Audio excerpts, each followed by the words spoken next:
What if I told you that everything you thought you knew about your body was wrong? That the very muscles you flex in the mirror, the nerves that silently fire every second, and even the tiny flap of tissue in your throat could decide whether you stand tall, breathe freely, or even survive the next meal you swallow. Most people go through life believing the body is simple, just bones, muscles, and skin. But in reality, it's a breathtaking masterpiece of hidden systems, strange designs, and shocking vulnerabilities that almost no one talks about. In the next few minutes, I'm going to take you on a journey inside the human body that will forever change how you see yourself. You'll discover the massive nerve that powers your leg, the delicate trapdoor that saves you from choking, and the invisible wiring that makes every handshake, every step, and every heartbeat possible. Once you see what's been hiding under your skin all along, you'll never look at your body the same way again.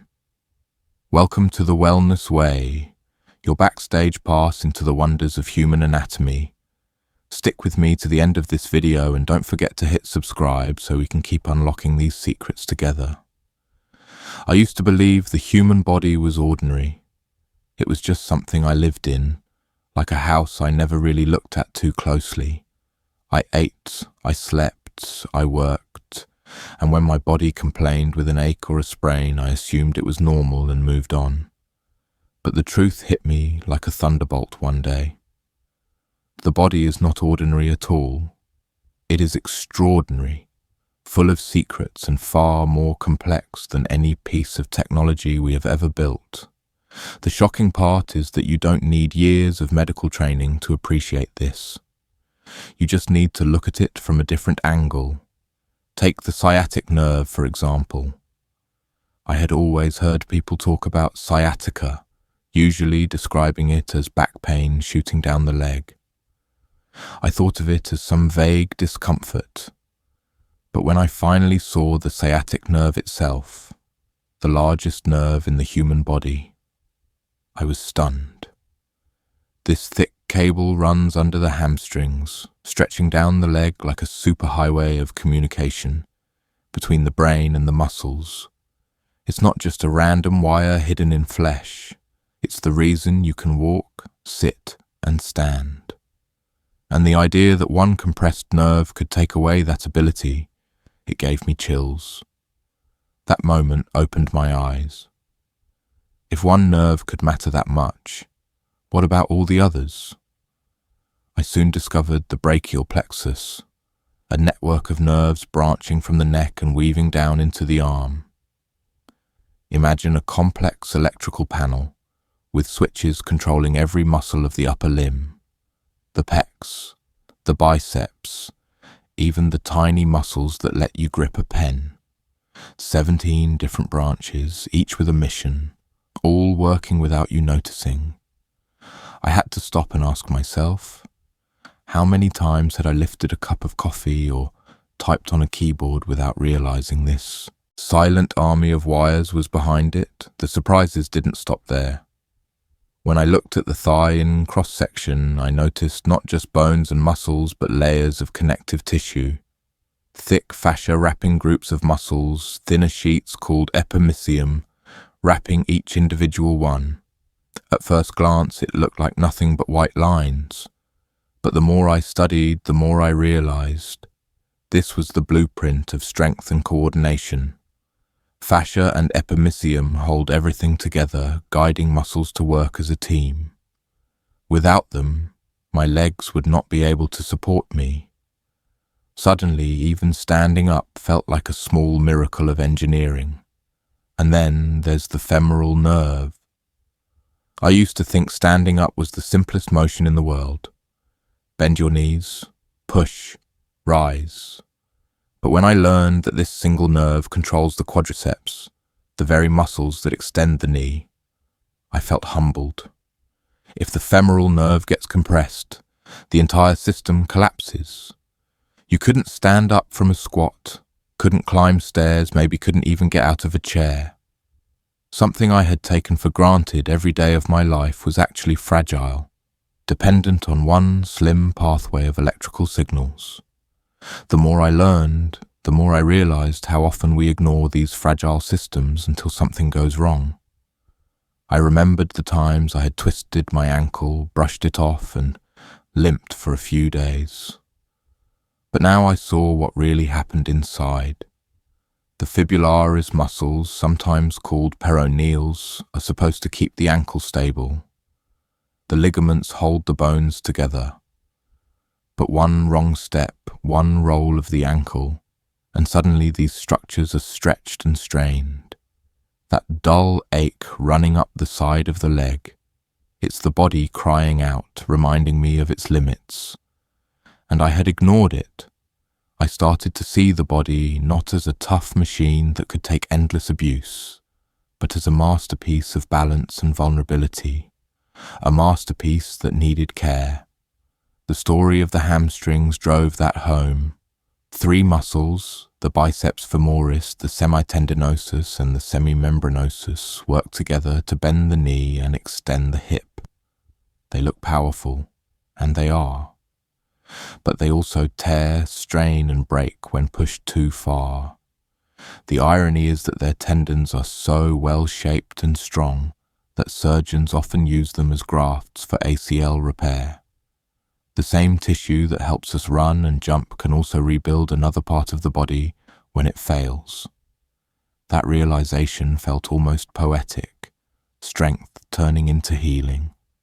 But nothing struck me as hard as a clinical case I heard about. A college athlete, strong and dedicated, suddenly lost the use of his biceps. Imagine training for years and one day your arm no longer responds. The cause wasn't obvious at first, but doctors found that the musculocutaneous nerve, the lifeline to the biceps, had been compressed by a smaller muscle called the coracobrachialis. He had been overtraining, and the inflammation squeezed the nerve until it shut down. His strength was gone, not because of the muscle itself, but because the signal could no longer get through. He had to rest, completely rest, before he could rebuild. That story hit me personally. How many times had I ignored fatigue, thinking more effort meant more progress? But sometimes effort is the very thing that breaks us. From that point, I began to see every movement differently. Push-ups were no longer just exercise, they were a demonstration of how the pectoralis major pulled the arm forward, how the triceps joined in, how multiple systems worked together in harmony.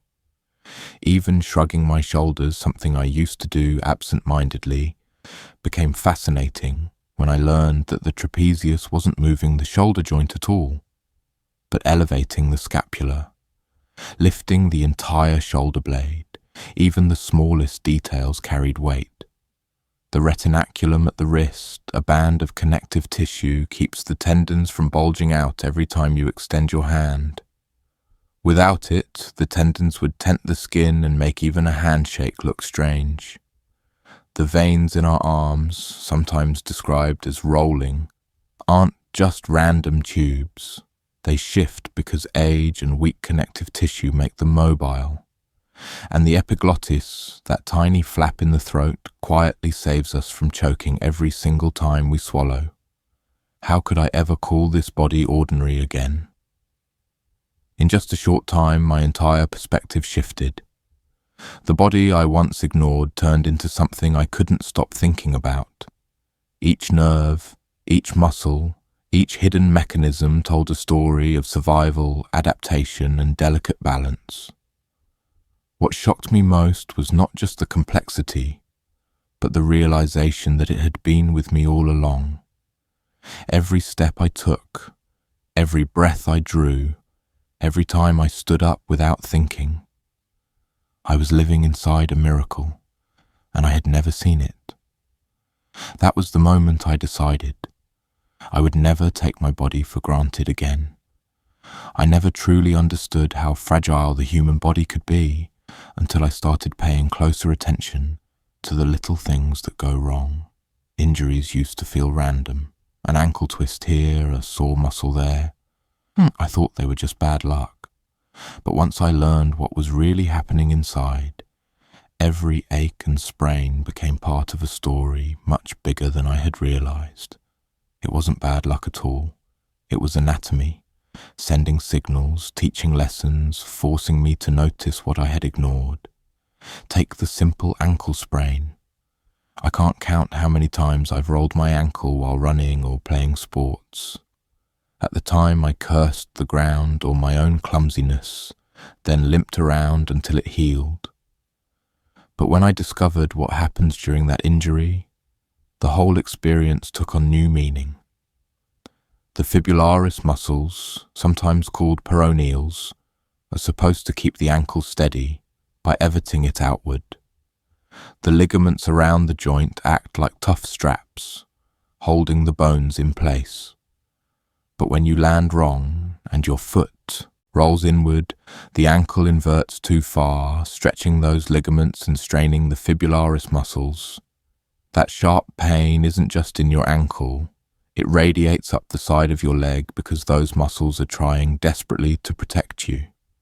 Suddenly, my memory of every ankle sprain felt different. It wasn't just bad luck. It was a real battle happening inside my body, one that left scars invisible to the eye.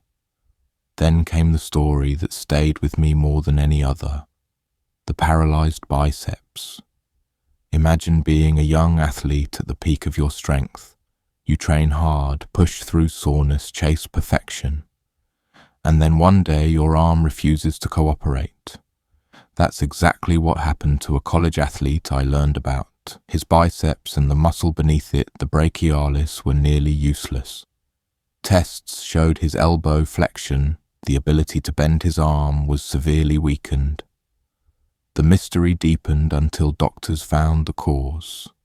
The musculocutaneous nerve, the lifeline to those muscles, was being squeezed by a smaller muscle called the coracobrachialis. The athlete had been overtraining, inflaming that small muscle until it clamped down on the nerve like a vice. The signal from the brain never reached the biceps. His strength vanished, not because the muscle failed, but because the communication line was cut. When I first heard that, I felt a mix of fear and recognition. I've pushed myself in workouts too, thinking more effort meant more progress.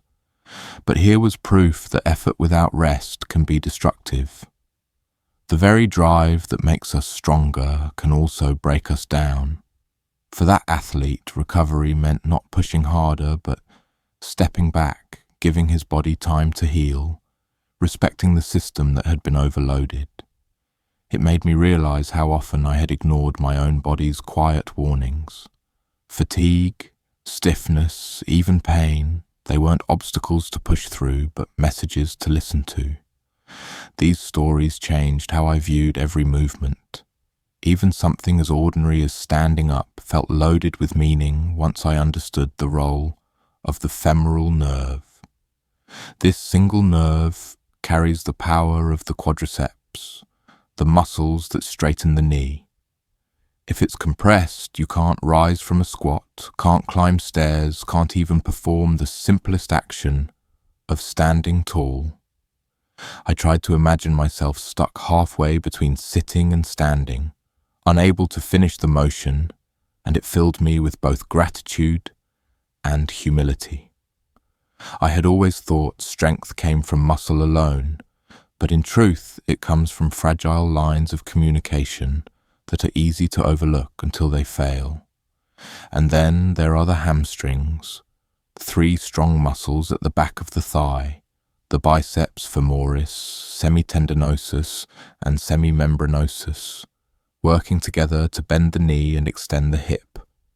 On the surface, they seem like nothing but raw power, but even they carry stories of vulnerability and repair.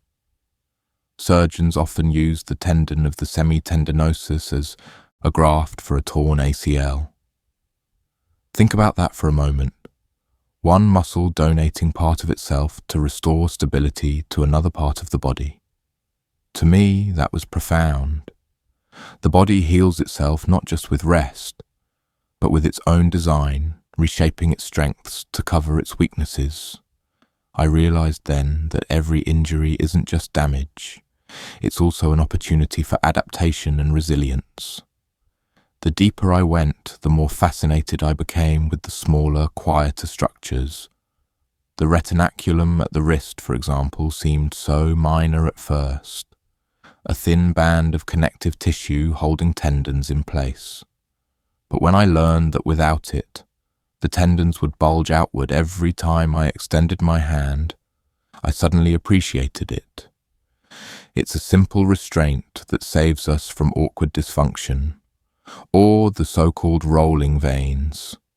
People often describe them when a nurse has trouble inserting a needle, but I never realized the reason. Veins can shift because they're not tightly anchored, especially in older adults whose connective tissue has weakened. What seems like a small annoyance during a blood draw is actually a reminder of how our tissues age and adapt over time. But nothing captured my attention quite like the epiglottis. That small flap of elastic cartilage in the throat might look insignificant, yet it is literally a guardian of life. Every time we swallow, the larynx rises and the epiglottis folds down to block the airway. If it fails even for a moment, food or water slips into the trachea and we choke. I thought about how many meals I had eaten in my life without a single thought of this tiny piece of tissue silently saving me. One failure could be catastrophic, yet it almost never happens. The reliability of such a fragile structure amazed me. As I pieced these discoveries together, I began to see a pattern. The body isn't just strong, it's strong in delicate, unexpected ways. Muscles, nerves, and tissues don't just give us power. They protect us, warn us, and even sacrifice for one another. Injuries aren't random punishments. They are stories of overuse, imbalance, or accidents that reveal just how intricate our systems are.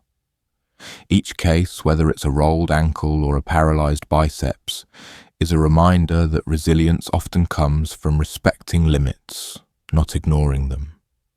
The lesson that stayed with me is simple. The body speaks, and it speaks clearly if we choose to listen. Pain, weakness, stiffness, they are not enemies but guides. They point us to what needs rest, what needs attention, what needs balance.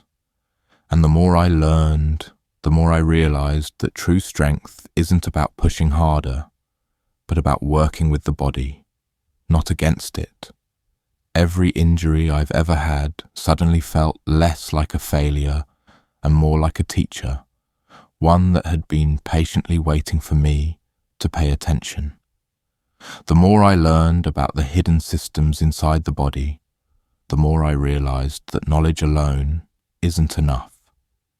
It's one thing to marvel at the sciatic nerve or the epiglottis, to admire the way fascia wraps around muscles or how the trapezius moves the scapula. But the real question is, what do we do with this knowledge? How do we live differently once we know that our bodies are fragile and yet astonishingly resilient? For me, the answer came slowly, through moments of reflection and small shifts in how I treated myself. At first, it was about injury. I used to shrug off sprains and aches, convincing myself they would heal if I just kept moving.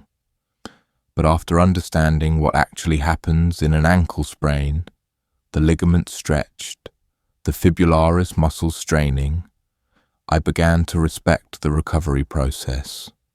I realized rest wasn't weakness, it was part of the healing script written into the body's design.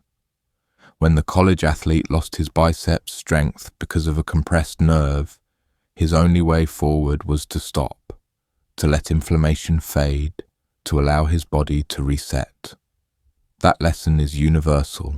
Sometimes doing nothing is the bravest and most effective action. This shift in perspective changed how I approached exercise. I no longer chased the idea of constant progress, where every workout had to be harder, faster, heavier. Instead, I began to see training as a conversation with my body. If my muscles felt tight, if my joints ached, that wasn't failure, it was feedback. It was my body saying, listen, adjust, give me space to adapt. Suddenly, recovery days weren't wasted time. They were essential chapters in the story of strength. I learned that growth happens not during the strain, but in the quiet that follows. The more I paid attention, the more I saw connections between everyday movements and these hidden anatomical truths. Standing up from a chair became a moment of gratitude for the femoral nerve and the quadriceps. Breathing deeply reminded me of the trachea's rings of cartilage, strong enough to hold the airway open, flexible enough to expand.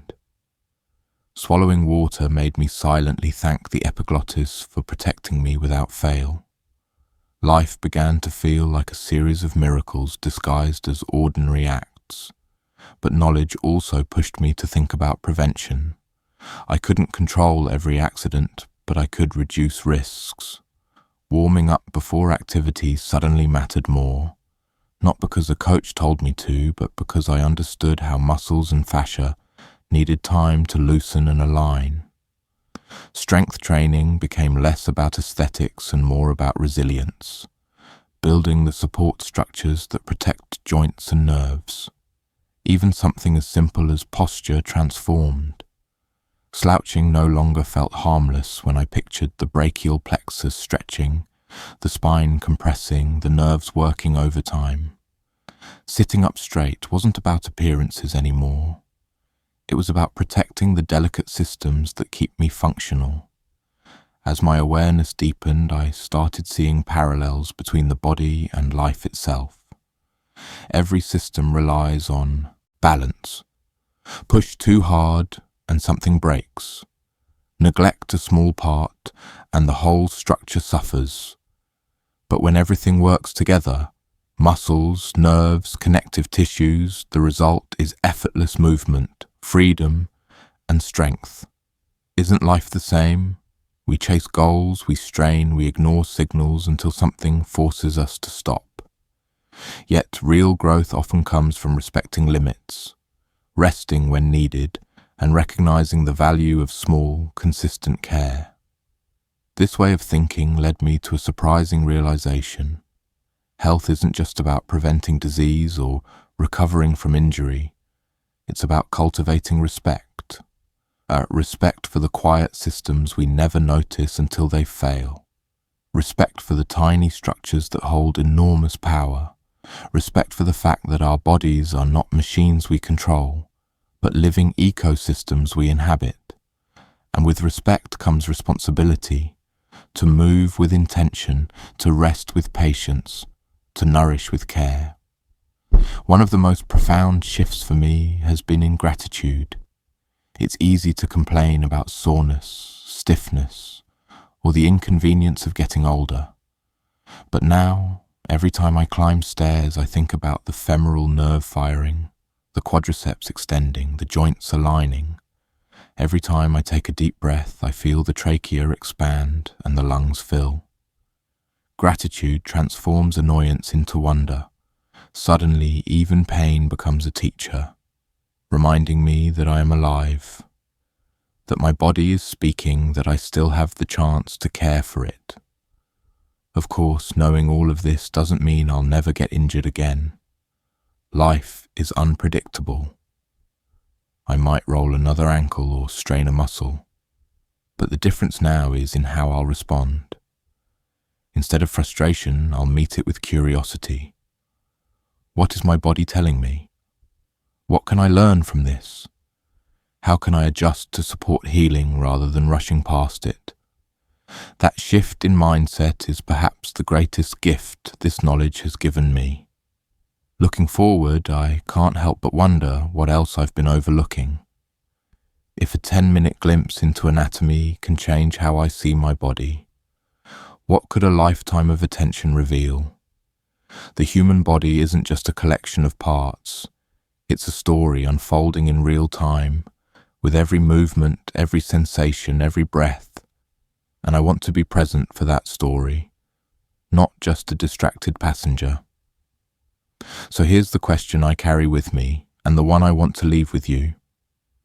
What part of your body are you most curious about now? Is it a nerve you've never thought about, a muscle you've used without noticing, a small structure that might be protecting you every day? The answers don't just deepen knowledge, they deepen connection. And in that connection lies the path to true wellness.